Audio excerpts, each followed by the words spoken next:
The 1 year anniversary. The 1 year anniversary, and I can't be there. What in the Sam hell? Well, the show must go on. Husky, sorry buddy, I can't be there for this episode. Do what you can do with Andy. Folks, this is going to be a great 1 year anniversary episode, so I hope you enjoy the show.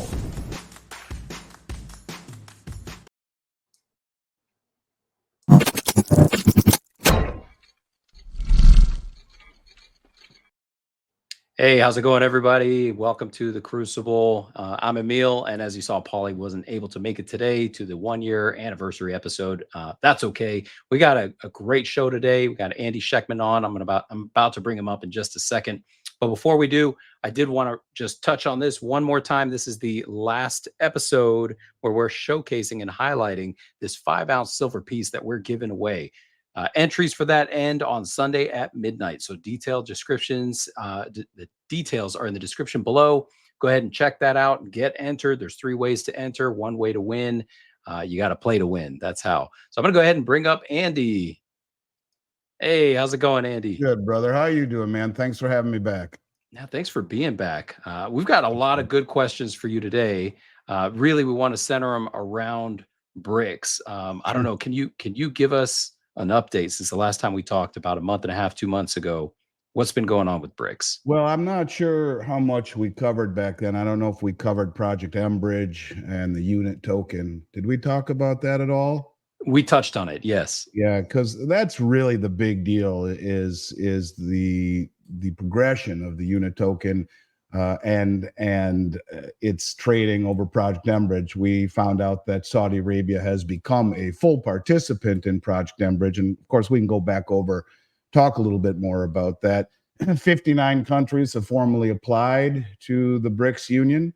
At this point, we're not sure who is going to be admitted. In fact, there's even some talk of them holding off on accepting any new entries until they really get everything fortified. And I think a lot of that might settle around the Project Bridge project and the unit token. But look, the bottom line is simply this, is that what we are seeing with BRICS is an accelerating union, and it's one that needs to be taken very seriously. To dismiss it with recency bias and normalcy bias will be a very big mistake. And of course, they do things very methodically and often don't really tell us what's going to happen until after the meetings take place. They give us little bits of clues, if you will.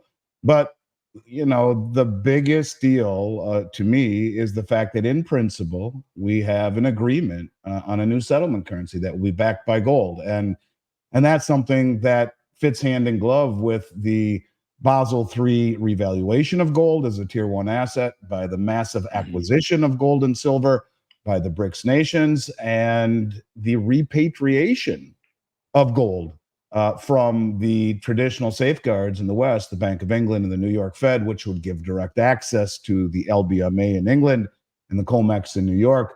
And now bringing it home because of some things that are talked about in the white paper, namely the white paper for the unit, namely that the gold that will be held or used for the tokens that will be minted for this new common settlement currency will be held within the countries that possess it, independently audited within vaults, of course.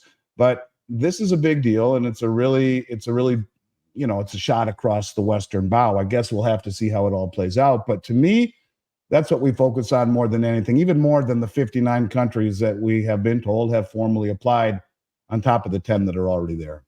Right. And so you're mentioning these 59 countries. I know that there was talk about some odd 150 that have actually been invited to attend their next meeting, which I think is in the fall, if I'm not mistaken. That's correct.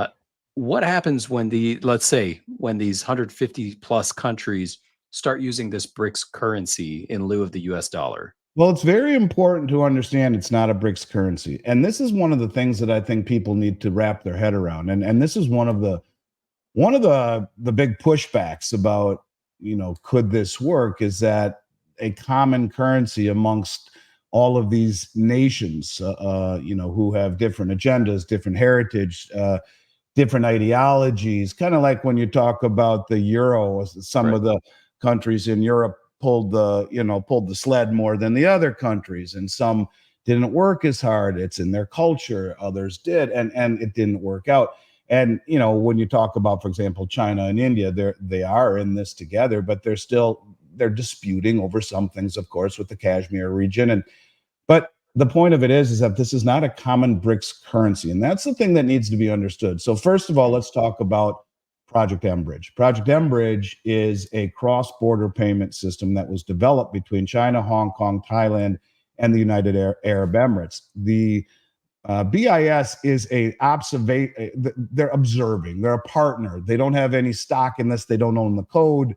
They didn't develop it, but they are certainly involved in, I guess you could say, a consultant role. But in essence, it's those four countries and Saudi Arabia, who has now become a full participant. It allows countries to trade their central bank digital currencies with one another cross-border using this mBridge, which is free from the Western intermediary bank interference. In other words, free from SWIFT. And as it is right now, US dollars are not compatible with mBridge, albeit mBridge is a technology that would allow for other central bank digital currencies to sync up with it, including perhaps the Western central bank digital currencies. But as of now, there's no sight of that whatsoever. As it is right now, you have China, Hong Kong, Thailand, United Arab Emirates, China, Hong Kong, Thailand, and the United Arab Emirates. And at the same time, you have Saudi Arabia, who is now a full participant. There's about 25 or so observant countries that are not full participants, but they are observing. This is something that is new, but is now operational. And there was a meeting in Novograd, Russia. There will have been 200 meetings leading up to the big BRICS meeting in October. All of them BRICS related, every one of them. And the one in Novograd, Russia, just a few weeks ago, is the one that coincided with the G7 meeting in Italy, where this royal crown prince of Saudi Arabia was invited to the meeting and turned it down. He said, "I'm busy," but instead sent his delegates to the BRICS meeting in Russia, where we found out 59 countries were going to join. But more importantly, we had an admission from Dilma Rousseff, the head of the BRICS New Development Bank, the former president of Brazil. And Dilma came out and said, in principle, we've agreed to a new settlement currency. And the settlement currency will be called the unit.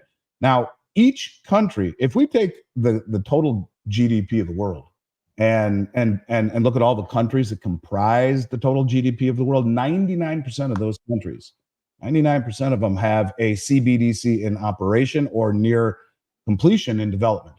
And mBridge will allow these countries to trade back and forth using their CBDCs. So China can trade, for example, with Brazil, as they've been doing, paying for corn and soybeans using yuan. Right now, those yuan can then be sent back to China and immediately convertible into gold in the Shanghai Gold Exchange, as an example. Or India can trade with Russia for military equipment, for technology, whatever they want to do, and use the digital ruble or the digital rupee. And all of these central bank digital currencies are in play, and it will allow these countries to manage their own monetary ecosystem, to be responsible for keeping their monetary home in order, if you will. But when it comes time to settling for things like energy or commodities, or maybe they just don't want or have any more need for a digital yuan or a digital rupee or real or ruble, then they will use the unit settlement currency. And the unit settlement currency is not controlled by any one central authority, and it is not a BRICS currency. It is a common settlement currency using Project mBridge that will then allow these countries to mint their own unit tokens. The unit token will be 40% gold in kilobar form held in a vault, independently audited within the borders of the countries who possess it.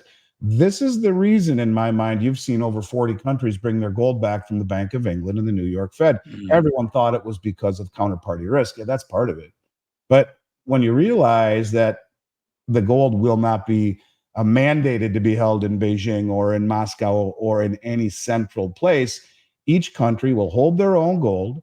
They will hold it in an escrow account and have it independently audited. Also comprising the unit token is a basket of 60% BRICS plus currencies, with no more than 30% of any one currency dominating the ecosystem. And so basically, what it will allow these countries to do is settle in a stable unit. I mean, it's funny, they call it the unit, but it is backed by gold, which is redeemable. And if we go back, to 2019, we saw gold reclassified tier 1, and subsequently we've seen the central banks buy it at a level the world has never seen before. And just a simple Google search that I did the other day showed that the countries that have repatriated their gold just in the last 2 years are Germany, Austria, Slovakia, Argentina, the Netherlands, Saudi Arabia, Hungary, Belgium, Egypt, Senegal, Romania, Nigeria, Poland, Ghana, India, Turkey, France, Siberia, Venezuela, Algeria, Cameroon, South Africa, Czechoslovakia, and the list goes on and on. These countries have all brought their gold home. All of these countries, just about every single one of them, are either part of the BRICS, part of the Belt and Road Initiative, part of the Shanghai Cooperation Organization, or have expressed interest in moving in this direction. And so what you have is a system that will allow each country to maintain their own individual monetary autonomy. But when it comes time to settling in things like oil, like energy, like commodities, it will be settled in a common settlement currency pegged to gold and deliverable upon demand.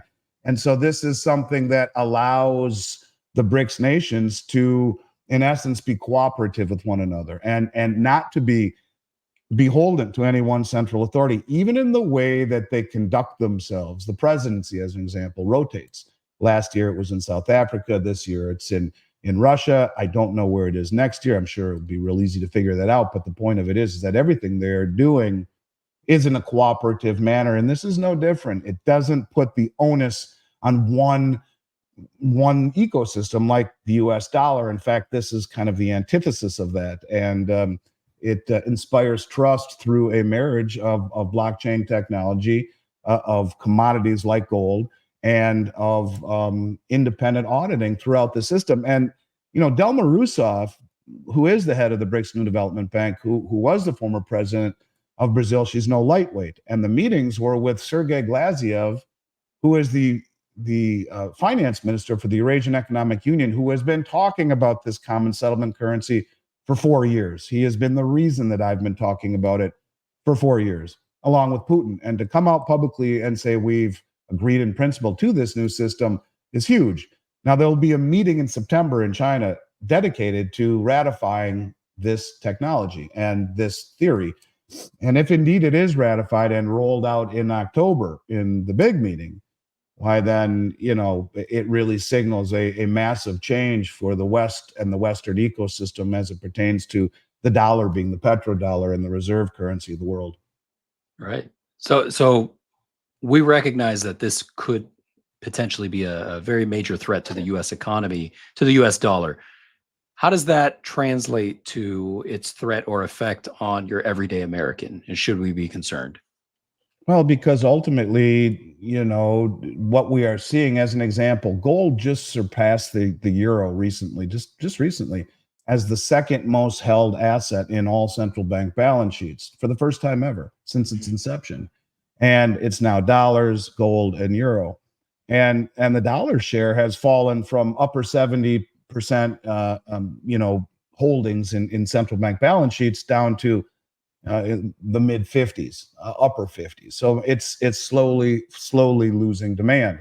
And what it really means is, I think people need to understand that the privilege that we've had by being the world reserve currency is one that shouldn't be underestimated. And most people don't understand it. But the protection of the Saudi kingdom, and by extension OPEC, and their agreement to value oil globally in dollars has been an exorbitant privilege, and one that we should have nurtured. It's created a synthetic demand for the dollar, where every single country in the world has had to stockpile them in order to accumulate energy.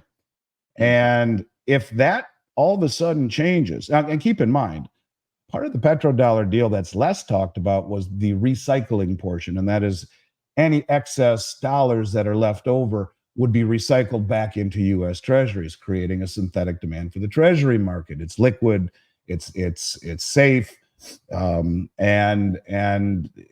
where all the money has gone. They would use dollars to sell oil and take the excess and plug it into the Treasury market, which has allowed us to live well beyond our means. Now, first of all, when we look at the massive central bank acquisition of gold, and it's now representing the second largest asset in the balance sheets across the central bank ecosystem, surpassing the euro, gold has outpaced the 10-year Treasury 2-to-1 over the past 25 years. But what it really offers is no counterparty risk. And so holding the gold within their own borders is a huge benefit to these countries who have watched what's happened to Russia, where we have weaponized the Treasury market against Russia. We have taken $5 billion of their, and let's just call it what it is, we've stole it, it's defaulting on the treasuries, and we've, worse yet, used it to give to the military-industrial complex in the form of weapons to give to the Ukraine, the country they're in a war against. This is a line you don't come back from. So gold represents an asset that's doubled the performance of the 10-year Treasury and has no counterparty liability. And so when you realize this is a move away from the Treasury market, a move away from the dollar that is creating $100,000 in debt per second, or $1 trillion per 100 days. A trillion seconds ago was 31,688 years ago. So as Vladimir Putin recently said at a meeting in St. Petersburg, he said, listen, the Bretton Woods system is dead. The dollar is backed by nothing but the faith and credit of the United States government. So let's talk about that for a second. When we talk about the credit, we are 35 trillion in debt, on top of 99 trillion Medicare Part B underfunding, 22 trillion Part D, 77 trillion Social Security, and government military pensions and other entitlements. We're 200 trillion in the hole. The U.S. government's balance sheet, if you Google it, what is the largest asset? First of all, it's only just over $5 trillion. And of that $5 trillion, 1.6 trillion or thereabouts, student debt is the largest asset of this country.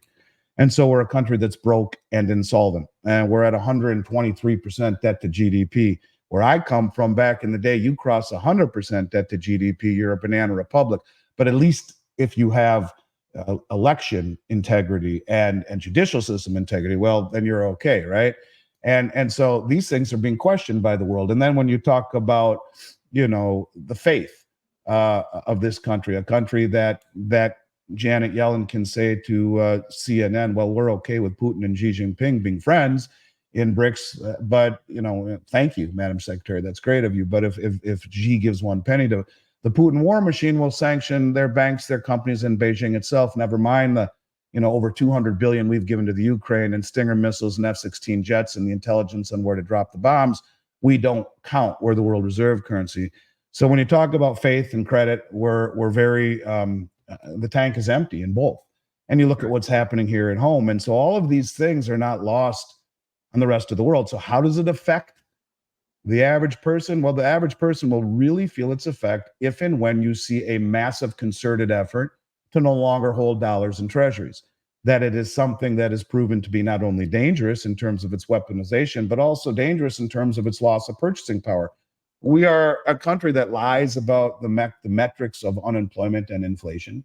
We just revised 818,000 jobs. If it was 3% revision, okay, but a 30% revision, is that just too stupid to be stupid? And when we talk about inflation, we lie about inflation incessantly.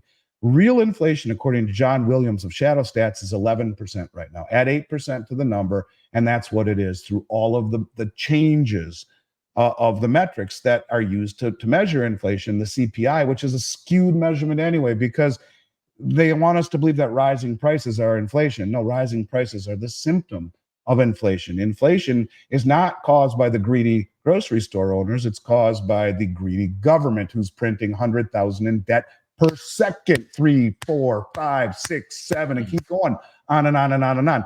That's inflation. So the rest of the world looks at us and say, massive inflation, weaponizing of the dollar. They're more hypocritical than most of the countries who would even think of doing these things, and if you end up on the wrong side of them ideologically, they're going to take your money, take your treasuries.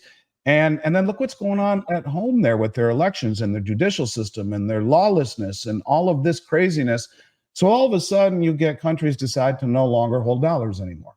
And to what starts out very slowly, and we've seen this, we've seen great de-dollarization. We've seen countries selling treasuries and buying gold instead, as the central banks have bought more gold than at any time ever and are shedding their treasuries. And as that happens, it maybe gets faster and faster and faster until we see something like Operation Sandman. People should Google that. Operation Sandman is a theory that I learned from Mike Adams, a buddy of mine who's a very smart guy. He's known as the Health Ranger. And he talks about Operation Sandman as Google, it'll pop right up, over 100 countries that in theory have already agreed at some point. They call it the night of the switch, probably on a Sunday night. In unison, they all dump dollars and treasuries and move to a new system. Now, is that pie in the sky? I don't know. But how would that affect people? It would be a religious experience for everyone in this country, because the byproduct of that synthetic demand for the dollar being crushed and no longer having any demand whatsoever for the dollar, in fact, a concerted effort to de-dollarize, to shed dollars and to move to a new system, a commodity-backed system, or something that allows you to buy energy with the new unit token or whatever it may be, is massive inflation that hits our shores, because there's, I don't know how many times more dollars outside the U.S. than inside the U.S., as every country's had to possess it to buy oil for 50 years. When those dollars come floating back and hit our shores, that's hyperinflation. And the only way to compensate for that is the market to jack interest rates up to compensate. Not Powell and the Fed, but the market. And if that were to happen, everything that makes people feel rich and cozy and safe is gone. The banks that are overcapitalized over-leveraged and undercapitalized, the insurance companies loaded with treasuries, and the stocks and the bonds and the real estate all inversely correlated to a massive spike in interest rates. That's what it would ultimately do. But what it's doing right now is slowly eviscerating the value of the dollar and the demand for it globally and for the treasury market, which ultimately will lead to higher interest rates in order to find people to buy our debt, which ultimately leads to, a slowing of the economy and more difficulty in things like real estate and your stock portfolio and all of these things that are inversely correlated that have been slowly happening. And you see governments try to normalize. We saw in 2019, the Fed tried to normalize their balance sheet and let things get a little bit better, raise rates, and the repo market crisis happens. And they stop and they pivot and they start lowering rates again. We see them, the United Kingdom, try to normalize their balance sheet and raise rates a little bit, and their pensions start to blow apart. Stop, back up, start easing again.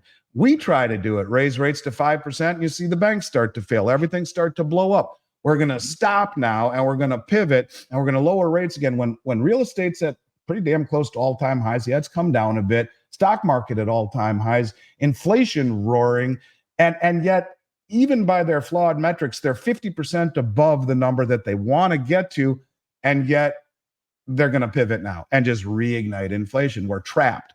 And the rest of the world understands this, that all of the debt that we have created and the suppression of interest rates and the effect on the distortion in asset prices has us trapped. And so we will choose inflation over austerity, over the tough decisions, over blowing up our system, just like all politicians have done. So you look at it from their standpoint, you have hypocritical, tyrannical West who will take your assets if they don't align ideologically. They will inflate the currency and destroy the value of the bond market. And they've lost their mind collectively. So what does it mean? It means a lot. It means that things will get more expensive. It means that things will be harder to come by. It means more inflation. And inflation is here to stay. It's not going to go away. In fact, I think it's going to get a whole lot worse. And I think tough times are ahead. If we just would have let the forest fire burn in 2008, when the Fed's balance sheet was $800 billion, Instead, they put $8 trillion worth of bond purchases over the last 15 years, which distorted everything and made the ultimate consequence way worse. So I think, maybe they're thinking, hey, well, if we weaponize the dollar and we sign executive orders to go green, and right now, 60% of the underdeveloped countries in the world are being sanctioned by the West. All these countries hate us. And so we've given them an out. Weaponize the dollar, sanction the hell out of everybody, destroy its value by creating $1 trillion every 100 days. It took 200 years to do it the first time. And all of these things, and then you look at what's happening here at home, the infighting, the division, the elections, the border, everything. All of these countries like this is our chance. And maybe this is what we're trying to incentivize, to have option 3, a villain, Xi Jinping and Putin and OPEC. How could they do this to us? And all of those dollars come home, the whole system blows up. We start over with the CBDC. And that's Lael Brainerd. And, when you look at the 2 economic advisors to our government, Jared Bernstein, a man who advocates for this, he wants to lose the world reserve currency. He's a modern monetary theorist who has a degree in music and a master's degree in social work. He's the lead advisor to the U.S. government's economic policy. And number 2 is Lael Brainerd, who worked with MIT while at the Boston Fed in developing central bank digital currencies. And is a modern monetary theorist. So have no fear when everything blows up, because Lael Brainerd is here. Just sign on the dotted line, take the CBDC. They did it to us. How could they do it to us? And you start over. I hope I'm wrong with that. I've been saying this for 3 years. If it happens, it wouldn't surprise me one bit at all. But I think it's a whole lot easier for them to point to a big bad villain than it is to admit that the irresponsible fiscal policy and the reckless monetary policy has us in this position of up against the ropes with nowhere to go. Yeah. I see it kind of like having a bad toothache that you could suffer it, but you just don't want to go in and get it taken out, because that's going to be that much worse. Looking at it from 1,000 miles up, just looking down on Earth and seeing the 2 monetary systems, one that could be in its advent, and then the other one that's been sitting around and obviously not working for a while. With an unbiased opinion, which one would you say in the long run would work better? Well, I mean, the only way you'll ever inspire confidence ever again is to have a backing, something backing a system, and that's gold. And the traditional method of it being redeemable by the public, I don't think works. I mean, redeemable convertible currencies convert, and de Gaulle proved that. Now, the unit token will allow for delivery in gold, but it is not a common currency. It's a common settlement currency. And it is the gold that is inspiring the confidence, along with the immutability of a distributed ledger and independent auditing continuously. I think we have run the course on this Keynesian system, one that is based on trust. Contrary to what people think, and it's mostly, I don't know if it's just ignorance, but for 180 years, this country had a gold standard, and we had zero inflation, zero. And we had the greatest amount of growth and prosperity in human civilization ever during the period of having a gold standard. And I think, politicians have shown since Roman times that they will choose inflation over austerity, always. And so if you don't have something tethering to the system, backing the system to inspire confidence, it's just what all fiat currencies ultimately do: fail. Every single one since the beginning of time has failed. All of them. They all inherently are meant to die and retreat to their intrinsic value of zero. So in order for any system to work, I think now, especially after how mismanaged the current system has been, it has to have something backing it. And I think that's what this system strives to do, is to inspire confidence through the immutability of a distributed ledger technology, having gold backing it, and not having any one central authority that can make the rules. Instead, you have it more of a cooperative group effort and that's something that I think is pretty tough to beat compared to the current system. So I see your shirt is hashtag triple digit silver. And I like that. So with gold now topping 2,500, and that's, relatively new past couple of weeks, and it's been holding. Do you believe that what's going on with BRICS and this settlement currency that you're mentioning, do you think that has any influence on the uptick? Yeah, I mean, 100%. Of course it does. I mean, in fact, if you're talking gold, yeah, because I mean, when you look at it from the Western perspective, gold should not be where it is, Mm, and you have a strong dollar, and even though the BLS, you should just strip the L from it and call it BS, and we'll take their inflation metrics as truth, even though we know it's not. But if you use a 3% inflation and 5%, return on a short-term treasury, you have a positive real yield. You have a strong dollar, supposedly a strong economy, which is a bunch of nonsense. And you have, if you look at the outflows out of the ETFs from the West, it's been a 45-degree angle down as they've, the Western investor has not participated. In fact, they've left the gold and in favor of Nvidia and Apple and Bitcoin and whatnot. And so you have strong dollar, positive real yield, and nothing in the way of Western investment interest for the last year, although that's changing now. Gold should have had its ass kicked. Instead, you have central banks buying it at a level the world has never seen before. And they are using the suppression of the paper markets of the West to achieve this. You see, the West has always suppressed gold and silver to maintain the illusion of the supremacy of the bond market and of the currency system. right. And forever, you've been able to stand for delivery. No one has ever done it. No one ever stood for delivery in London. No one ever stood for delivery in New York. It was maybe 1%, but it's a platform used to offset risk. And what you see now, and I mean, the LBMA is 140 years old, and the COMEX since 1974. You look at these countries of the BRICS, even 15 years ago, half of these countries were underdeveloped, third worldish, not coordinated, not motivated, not sophisticated, and yet now they all are wealthy, motivated, coordinated, sophisticated, and they are using the draining of the system as their exit. In other words, they are standing for delivery when they never did before.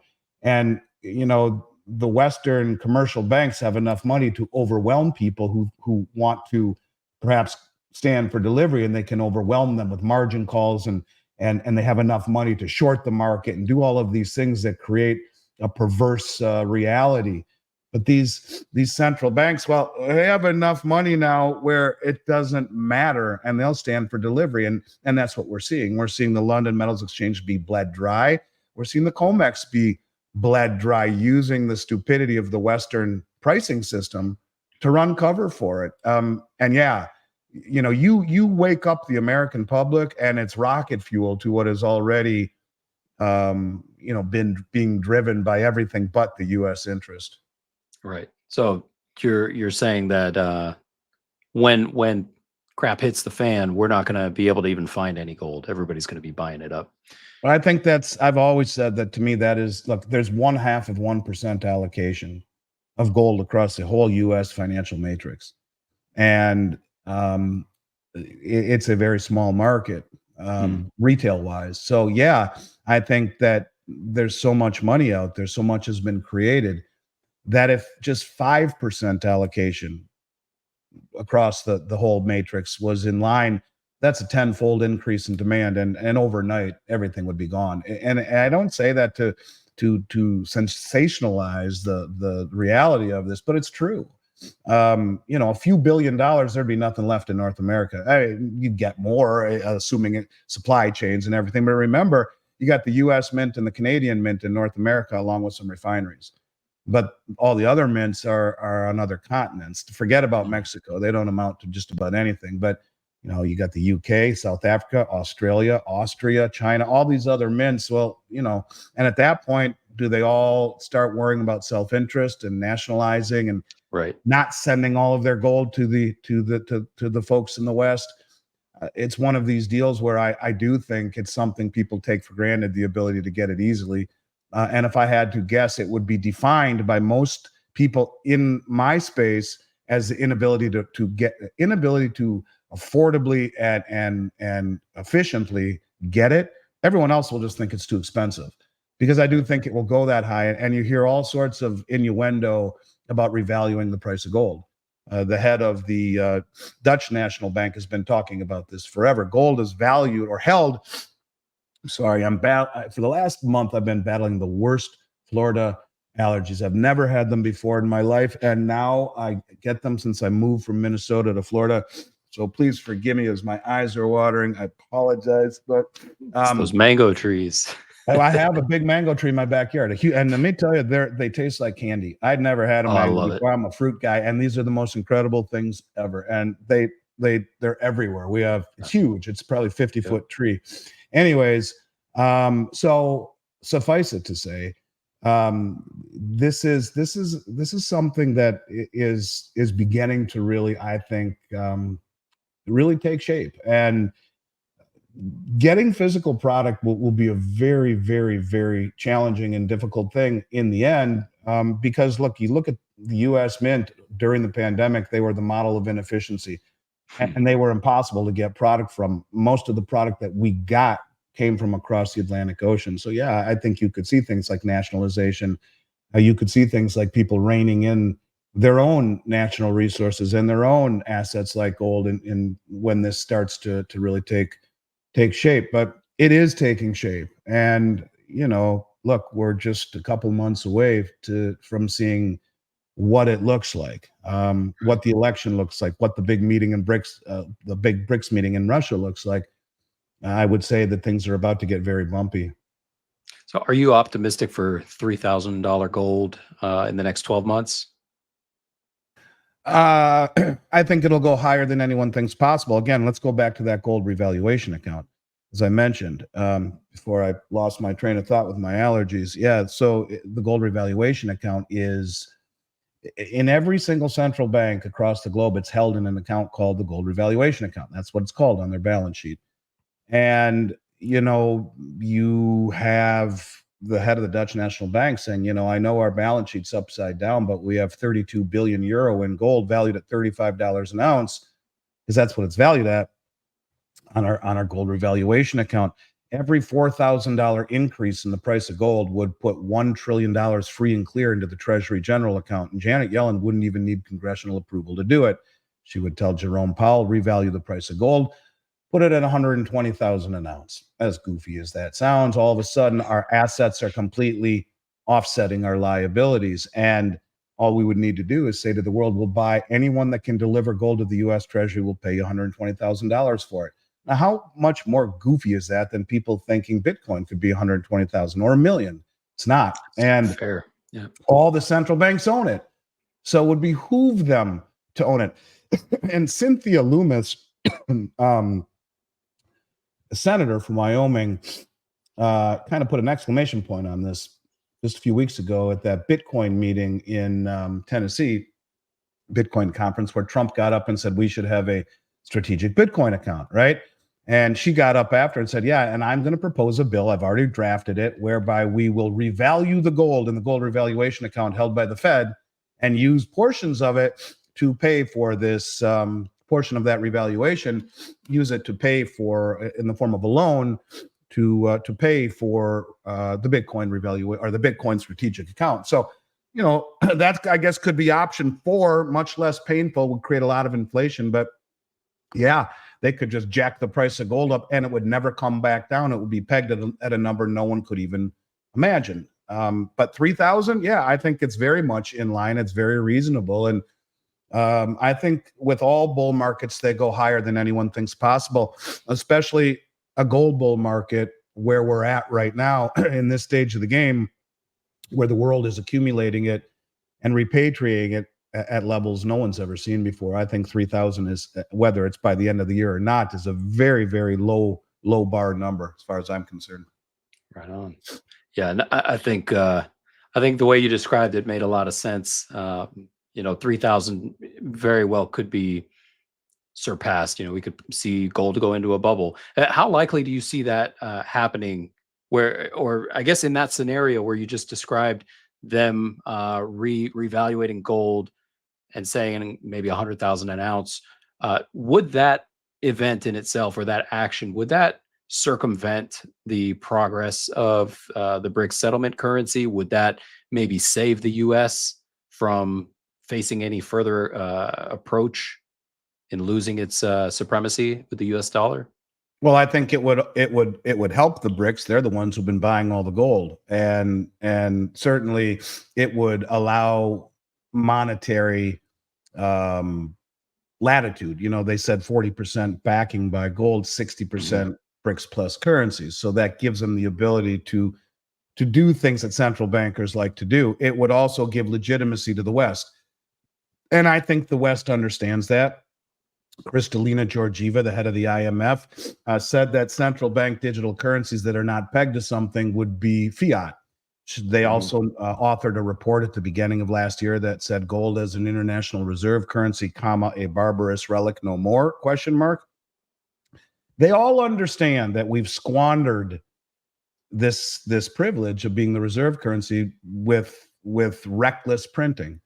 And I think that they understand that, if you're going to issue something that isn't pegged, a new central bank digital currency, and that's the reality. Central bank digital currencies are coming, whether or not people want to believe that, they are coming. Yeah, again, you take all of the GDP of the world and the countries that make it up, 99% of them have them in operation or near full completion. It's coming. It will happen as far as I'm concerned. And you look at the BIS and all of the projects they have on development of central bank digital currencies in all sorts of capacities, commodities and currencies and cross-border, retail, wholesale, it's coming. But any CBDC that's not pegged to something is fiat. And what better way to inspire confidence than to marry blockchain technology, which people seem to be accepting. They seem to be accepting it more and more and more every day now, with gold, and which is the only other tier one asset, which all the central banks are buying. And so, yeah, I think that it's a very high probability that what we see happen is that gold is revalued globally. And look, it's not such a far-fetched theory. I mean, over my shoulder there's Roosevelt. That's his executive order. He confiscated gold, his first act in office in 1933, and then paid everyone for that $20 gold coin over my shoulder there. They paid people $20.67. 67 cents was a lot of money 100 years ago. And, it was probably worth 10, 20, 30, 40 times what it was then. And so then he devalued the dollar by 40%. In essence, making gold worth 40% more. He revalued the price of gold. And you listen to what both candidates here are talking about. They talk about lowering interest rates and devaluing the dollar, which makes it easier to pay off the debt. But ultimately, I think it's one of these deals where, you're going to see gold go higher than anyone thinks possible and pegged to a new system, and will never come back down. It's the only way to ever inspire confidence. And I think the IMF knows it. I think the BIS knows it. And maybe there are two competing ecosystems, if you will, that are all commodity backed. The difference is that in 33, you could redeem those bills that instead of saying "In God We Trust" at the bottom, they say "redeemable to the bearer on demand" in gold coin. So those bills were interchangeable with the gold coins. That won't be the case with these. It will be for central banks, but not for the public. The public will not have the ability, I believe, to redeem the gold, but it will inspire confidence that the currency is backed, that it is tethered to some form of fiscal sanity, that they can't produce more currency than they have gold backing it. And that's the only way you ever make this system ever work again. But I think it puts gold to a level that no one can really contemplate, which brings silver into play. And what's interesting about silver, I did an interview with a guy named Sean Kuhn the other day. He's the CEO of Dolly Varden Silver, and he said, Andy, the Chinese, which by the way are the second largest producers of silver in the world, the first largest of gold, they have always been net exporters. They are now net importers as of this year of silver. They're importing way more than anything that they're exporting. And they have been going all around Latin America as of the last 6 months, paying way more than the West will pay for unrefined silver in doré and concentrate form, and sending it home and refining it in China. That way, all of this silver that they're ultimately refining and getting it was not purchased off of an exchange and does not reflect in the price. And it adds a shroud, if you will, of lack of transparency. So, I think they understand that this is all about commodities. And, India's imported well over 700 million ounces of silver over the last few years. That's over 10 times more than we have in the registered category on COMEX. That's 2.5 times more than is available for delivery in the London Metals Exchange. So this is a situation where these countries understand that the foolishness of the West suppressing these commodities, and now the fact that these countries are coordinated, sophisticated, motivated, and wealthy, for them to stand for delivery using the suppression of the paper markets for us to maintain this illusion, this facade, it's been a godsend for them. They think that, they're repositioning, de-dollarizing, and accumulating a war chest at our expense. So I think these markets will go higher than anyone thinks possible and will become more and more difficult to get when there is a collective understanding of what is happening. The lack of media attention is extraordinary, and the media in the West doesn't do anything at all to tell us what's really happening in terms of de-dollarization and accumulation of commodities. And there's a man named Zoltan Pozsar, who's one of the smartest guys in the world. I mean, he worked at the New York Fed, and he understands the plumbing of the system better than anyone. And he says this is all about commodities and transparency. He calls it Bretton Woods 3. And Bretton Woods 1, when we took over for the pound sterling, when our currency was as good as gold. Nixon closed the gold window, and we had the deal with the Saudis for 50 years that they just decided a few weeks ago to not re-up in terms of this exclusivity arrangement. And so they said, we'll continue to take dollars for oil, but other currencies too. This is a big deal. And so now we're into Bretton Woods 3, a system of commodities and transparency, not opaque debt promises by a broke and insolvent country that goes around the world imposing sanctions. Many of the countries believe that we're hypocritical. It's not a good mix, and it's almost too stupid to be stupid when you realize that our lead economic advisor advocates for this. And the number 2 is a modern monetary theorist who wants to roll out a CBDC, who wants to reset the system. Could it be that simple? I don't know. You tell me. But the decisions that we seem to be making have consequences. And for them to pretend like they don't know that there would be these consequences, I think is foolish. These people, they may be diabolical, but they're not stupid. Right. You had mentioned revaluating gold. And if gold is revalued at a higher price, could that be construed as kicking the can down the road? I mean, was to stop the U.S. from revaluing again for 1 million an ounce or something like that? Well, I mean, that's a good point. I think you can really only do it when you still have a modicum of credibility within the system, or dollars are still wanted and demanded globally. I mean, we've lost our hegemony, but we still do have the supremacy. I mean, that would be like Zimbabwe saying at the time, we'll pay, a gazillion. Well, we don't want your currency. So a good example is China. Right now they're paying $4 an ounce higher on Shanghai Metals Exchange for silver. Now, what if it was $40 an ounce higher? That is the price, isn't it? If they're going to pay anyone $40 higher than the Western price for silver, that is the price, right? Well, if it's in a currency that no one wants, that's a problem. So I think it's kind of a last ditch effort to me, where, we will pay up for gold, but then you have to think about it. Do I want to give up my gold for dollars? They say there's no bull market like a gold bull market, because the higher the price goes only reinforces people's motivation and, for owning it to begin with. I don't want to go back into the system. This is why I hold it. So while we still have a modicum of credibility and demand for the currency, which we do, it's not. But if all of a sudden we lost that credibility, it doesn't matter what you price it at. And who's to say they wouldn't do it again? I don't know. But in reality, what the price is what someone is willing to pay for it. So, I guess you could see the United Kingdom say, we will pay in pounds the equivalent to $150,000 in British pounds. They'd get people to do that. Send us all your gold, and they would do that. That is the price at that point, right? So Right. it's a system that is still demanded. So yeah, for now it works, but maybe down the road it wouldn't. Good question. And how can the U.S. investor adapt their portfolio in response to these potential changes in the global financial landscape? I think the only way to do that would be to minimize and mitigate your exposure to traditional assets, become a contrarian.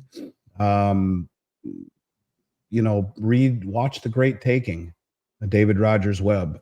Go to YouTube and watch it. He'll narrate it. It's an hour long, or go and his website, I think it's thegreattaking.com, get the book for free. It's about 100 plus pages. It's scary as hell.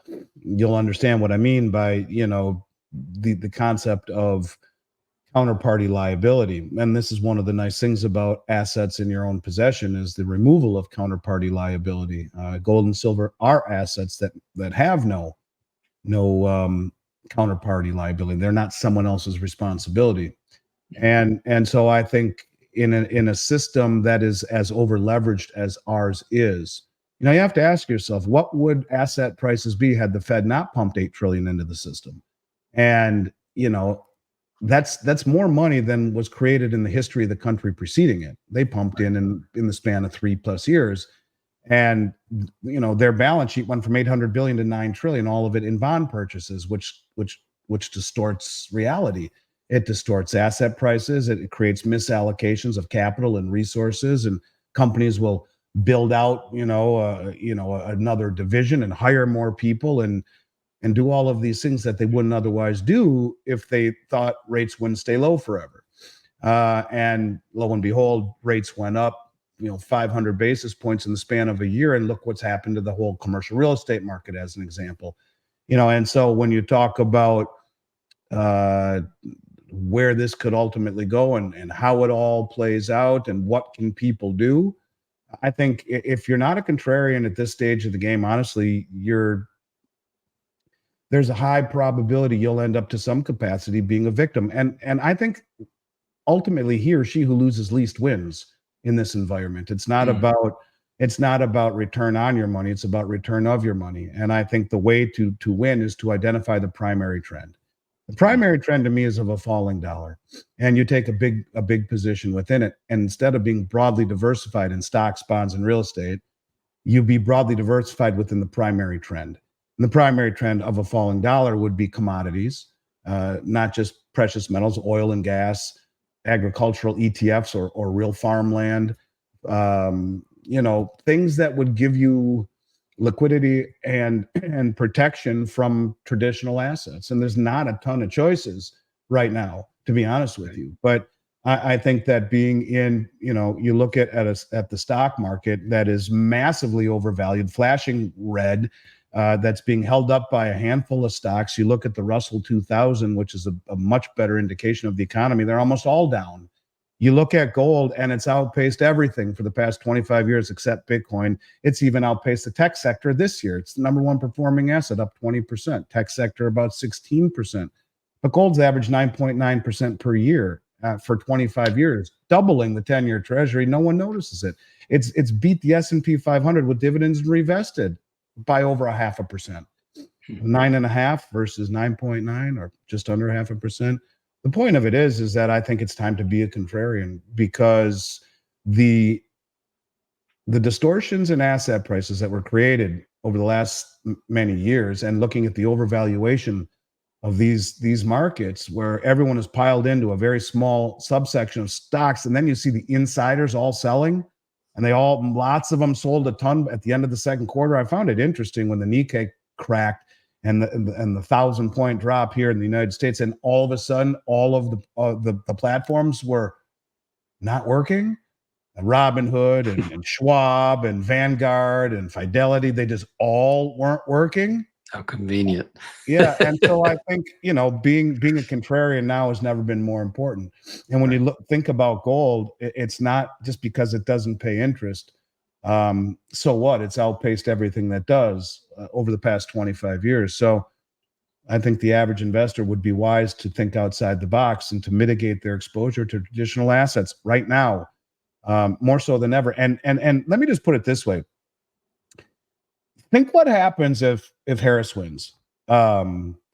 If she does, and she says you make over $1 million a year, you're going to pay 44% capital gains. And so people making under that say, so what? Doesn't bother me. And the people who have over 100 million in assets will pay unrealized gains. Okay, well, let's think about that for a minute. First of all, these people will just pick up tent and leave the country and go live on their yacht in the Caribbean somewhere. But you're talking the Jeff Bezos and the Mark Zuckerbergs. I mean, can you imagine the amount of unrealized gain they have in their stock portfolio? Poof, when they have to sell. How about the crypto whales, the Bitcoin whales? What do you think their unrealized capital gain bill would look like? Poof goes the crypto market like that. And it would happen between November and January. And when you think of all the people making over $1 million, now it seems it's the upper 1% of 1%, but it's many, many, many thousands of people in this country. And they all have stock portfolios. And if all of a sudden their real estate and their stock portfolios that they own will be capital gains taxed at 45% or 44 versus like 20, what do you think they're going to do between November and January? Sell as fast as they can. Yeah. So, think about traditional assets heading into the biggest election of our lifetime, where in September and October, we will find out if the BRICS are going to issue a gold-backed settlement unit token and all the possible black swans. And then you look at a market that is as over leveraged as this one is and distorted because of the easy money and the low interest rates. And I think it's a perfect storm waiting to happen. Yeah, absolutely. Well, Andy, I've kept you on almost an hour. I just have one more question. And just now when we're done, my allergy thing stops. So all right, we'll keep you on another hour then. Yeah. Do you personally see any scenario where the U.S. and BRICS can collaborate on monetary policy rather than compete with one another? Well, Project Enbridge would be compatible with a new system that the West would do. And that's, I don't know. I mean, maybe you would hope so. I think we've gotten to a point right now where we are, the BRICS as it is right now represent the larger swath of human population, GDP, military might, shipping lanes, commodity production. China refined 100% of the rare earths last year. 100%. They produced about 80, the Eurasian continent. We haven't thought the Green New Deal out real well. But yeah, I would like to hope that we get an administration that, for me, putting Trump in, this isn't a red or blue statement, but it's that I do believe the current administration globally has harmed us more than any external enemy could have done. And what I would think Trump would do would hopefully rekindle some of these relationships that we've seemed to have harmed, and reinstall reinstall law and order and respect to the things like the FBI, the judicial system, the electoral system, the immigration system. So we're not the laughing stock anymore around the world, because these are things that are making it much easier for these countries to move in a different direction. I think we need to get our act in order. We need to get our fiscal act in order. And for that, Trump will be no better. In terms of spending, he created $8 trillion of debt in his presidency, more than any president preceding him. Biden will beat him, but it's a situation where we need to change things. We need to stop spending. We need to stop imposing sanctions. We need to be more cooperative. And unfortunately, I think he even talks about sanctions, and he talks about devaluing the dollar, and he talks about low interest rates. And even Vance said, maybe being the world reserve currency isn't such a good thing, just like our knucklehead advisor. I don't know if we're too far down the road. I don't know that we can rekindle our trust globally. I would like to think we can. But if I had to guess, I would say yes, that ultimately Project Enbridge will allow for all of these nations to trade with one another. And it just removes the ability of the West to interfere, to sanction, to any one central authority to dominate the narrative. So, you know, if they would like to do business with us, which I'm sure they would if we got our house in order, yeah, I think we could, and maybe we would, but we're a long ways away from that right now. Right on. Well, Andy, that was fantastic. Thank you so much for taking time out of your day to have this call with me on the Crucible on our anniversary episode. I do hope we can bring you back down the road. I love these updates, and I know that you're just a wealth of knowledge. So I'd love to, man. Thank you. I would really love to. With all that's going on in the next several weeks, anytime, have me on. I'd love to be back. thank you so much, Andy. Well, You got it. folks, You stay well. yeah, you too. Thanks for tuning in, everybody.